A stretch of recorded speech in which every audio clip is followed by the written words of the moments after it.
On a cold December morning in 2010, the quiet stretch of Ocean Parkway on Long Island, New York, was the last place anyone expected to find a mystery that would haunt the nation for more than a decade.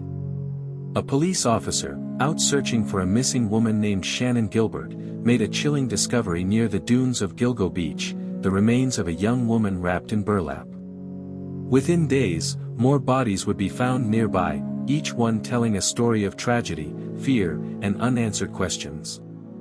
Authorities soon realized they weren't dealing with a single missing person case. They were uncovering the trail of a serial killer, a predator who had turned the sandy stretches of Long Island's southern shore into a graveyard. The first confirmed victims were known as the Gilgo Four women, all in their 20s, all missing for years. Their names were Melissa Barthélemy, Megan Waterman, Amber Lynn Costello, and Maureen Brainerd Barnes. Each had vanished under similar circumstances.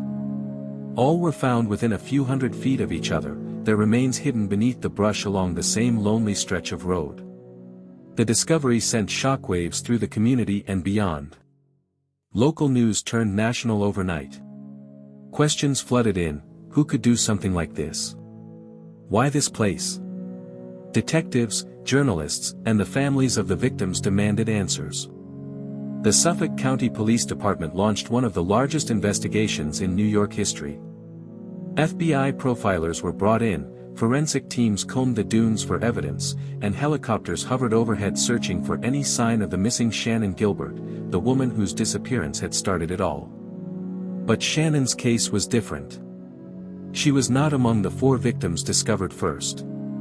She had vanished months earlier after making a frantic 911 call saying someone was after her. When dispatchers traced her call, it led to the same area where the other remains would later be found.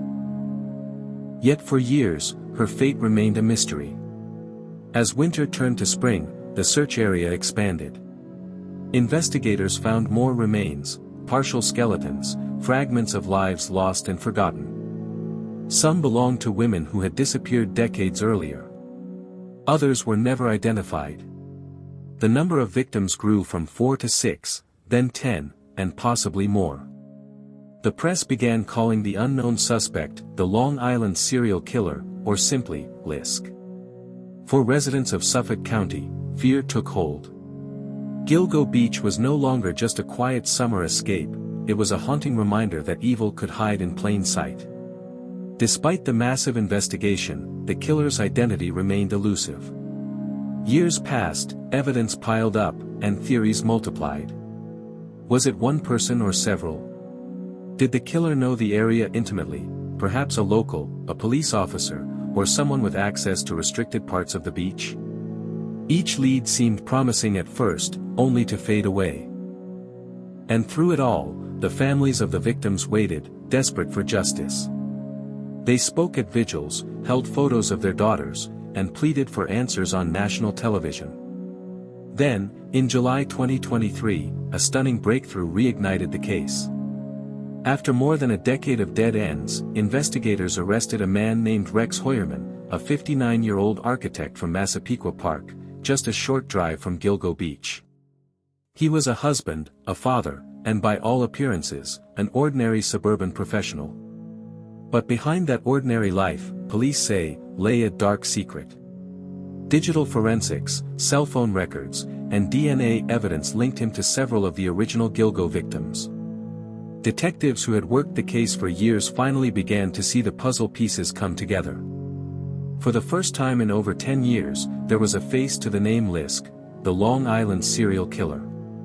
But even with the arrest, many questions remained. How many victims were there really? Why were some bodies found miles apart? And what truly happened to Shannan Gilbert, the woman whose disappearance had sparked the entire search?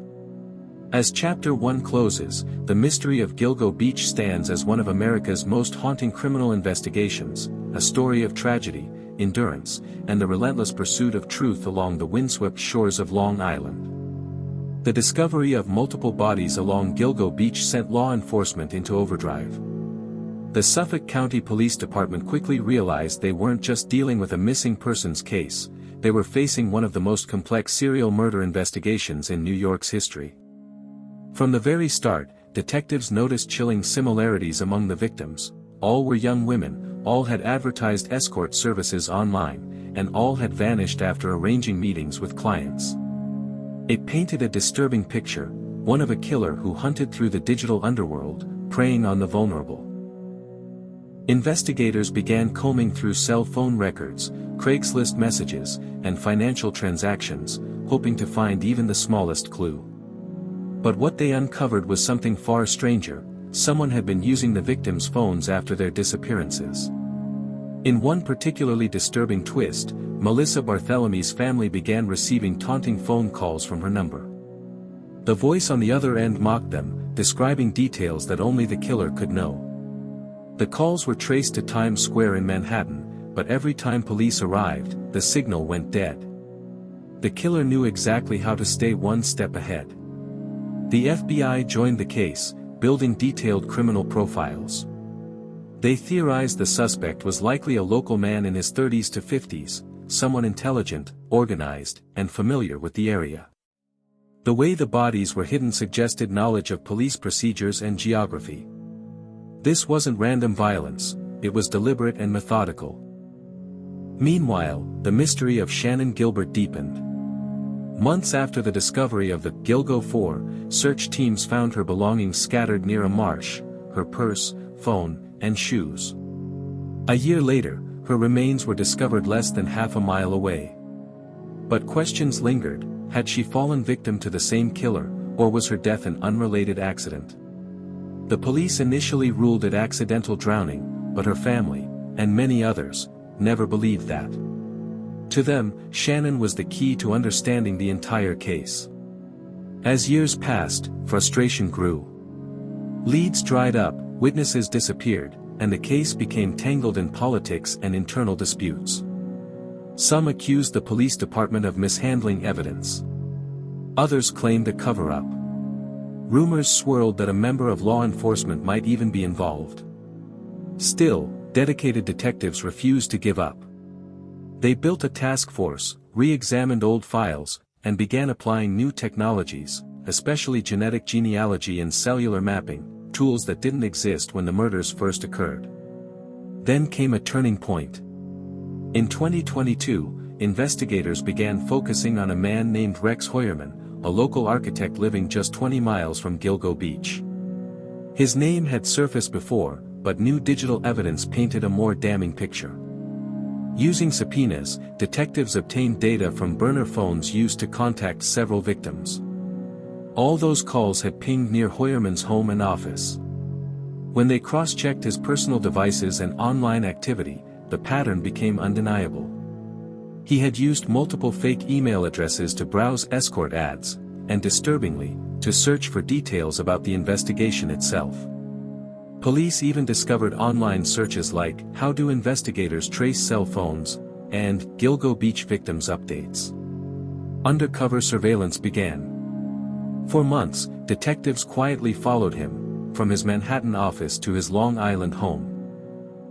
They watched as he went about his daily life, unaware that decades of secrets were closing in on him. Finally, DNA provided the confirmation they needed. A discarded pizza crust from Heuermann's trash matched a hair found on one of the victims. It was the breakthrough that tied him directly to the murders of Melissa Bartholomew, Megan Waterman, and Amber Lynn Costello. In July 2023, after more than 10 years of fear, speculation, and dead ends, police surrounded Heuermann outside his Manhattan office and placed him under arrest. The man who appeared to be an ordinary father and successful architect was now accused of being one of America's most elusive serial killers. As news broke, the nation watched in disbelief. Reporters swarmed his quiet Massapequa neighborhood. Neighbors described him as quiet, polite, a man who kept to himself. No one suspected the darkness that investigators alleged lurked beneath that calm exterior. Yet even as the headlines declared victory, detectives knew the story wasn't over.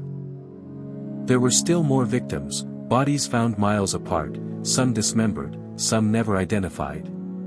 Had they truly caught the Long Island serial killer, or was there more than one predator hiding behind the dunes? That question, and the haunting mystery of Shannan Gilbert, would take center stage in the final chapter. The arrest of Rex Heuermann in July 2023 marked a major turning point in the Gilgo Beach investigation, but it was far from the end. For more than a decade, families of the victims had waited for justice, and now, as police escorted Heuermann in handcuffs through a swarm of flashing cameras, a wave of emotions swept across Long Island: relief, disbelief, and the heavy shadow of unanswered questions. Prosecutors moved quickly, charging Heuermann with the murders of Melissa Barthelemy, Megan Waterman, and Amber Lynn Costello, three of the women known collectively as the Gilgo Four. Each of their remains had been discovered in 2010, wrapped and disposed of in eerily similar ways along Ocean Parkway. Investigators said the pattern of planning and control pointed to a single hand behind their deaths. But even as charges were filed, detectives made it clear, this case was not closed. At least 7 other victims, including Jessica Taylor and Valerie Mack, had also been found in the same stretch of sand. Some were dismembered, others only partially identified. Could all these cases truly be connected to one man? Or had Gilgo Beach become a dumping ground for multiple killers operating in the shadows of each other's crimes? That chilling possibility haunted both the public and the police. Investigators continued to search Heuermann's property, his home, office, and storage units, uncovering a disturbing collection of over 200 firearms, surveillance materials, and evidence of double lives. Neighbors told reporters he seemed normal, the quiet architect next door, but others described him as strange, secretive, and intense. Meanwhile, forensic teams worked around the clock, analyzing digital evidence that spanned decades. Old burner phones, hard drives, and internet searches painted a pattern of obsession. Prosecutors revealed that Heuermann had repeatedly searched for updates about the investigation and even about his victims, a man seemingly haunted by his own crimes, yet confident enough to believe he'd never be caught. The court proceedings quickly became a media storm. True crime networks, major news outlets, and online investigators revisited every detail of the Gilgo Beach case. But through it all, one question continued to echo louder than the rest: what really happened to Shannan Gilbert? Her disappearance in 2010 had sparked the entire investigation, yet her death remained clouded in mystery. Official reports called it an accident, that she had run into the marsh, disoriented and terrified, and drowned. But her family insisted otherwise. Her mother, Mari Gilbert, fought tirelessly to prove her daughter was also a victim of foul play. Tragically, Mari herself would later be killed in a separate incident, adding yet another heartbreaking layer to the story. Even today, experts remain divided. Some believe Shannan was never targeted by the same killer. Others argue that her frantic 911 call, where she screamed that someone was after her, was the first sign of a predator who later claimed multiple lives. As the trial for Rex Heuermann moves forward, prosecutors continue to build their case with forensic precision. DNA, phone records, and timelines form the backbone of the evidence, but there are still gaps, details that might never be filled. For the families of the victims, justice is both a destination and a burden. They've waited years for answers, enduring silence, stigma, and grief. Standing before cameras, they've asked not for fame, but for remembrance, for the world to see their loved ones not as headlines, but as people who mattered. The Long Island serial killer case stands as a grim reminder of how darkness can hide in plain sight. Behind quiet suburban streets, beyond the peaceful waves of Gilgo Beach, lived a story that took more than 10 years to piece together. It's a story about loss, perseverance, and the power of modern investigation. But it's also a warning, that evil often wears a mask of normalcy, and that justice, though delayed, is never entirely lost. Today, Gilgo Beach has become both a place of mourning and a symbol of hope. Memorials line the shoreline, names etched into stone, candles flickering against the evening wind. For many, the waves still whisper the stories of those who never came home. And as the sun sets over the Atlantic, investigators continue their work, determined that the sands of Long Island will one day yield all their secrets. Headphone, The Long Island Serial Killer, Secrets of Gilgo Beach, reveals not just the mind of a murderer, but the courage of those who refuse to forget. If you believe these stories deserve to be told, backhand index pointing right, hit like, subscribe, and turn on the bell notification bell, so you never miss our next real crime documentary.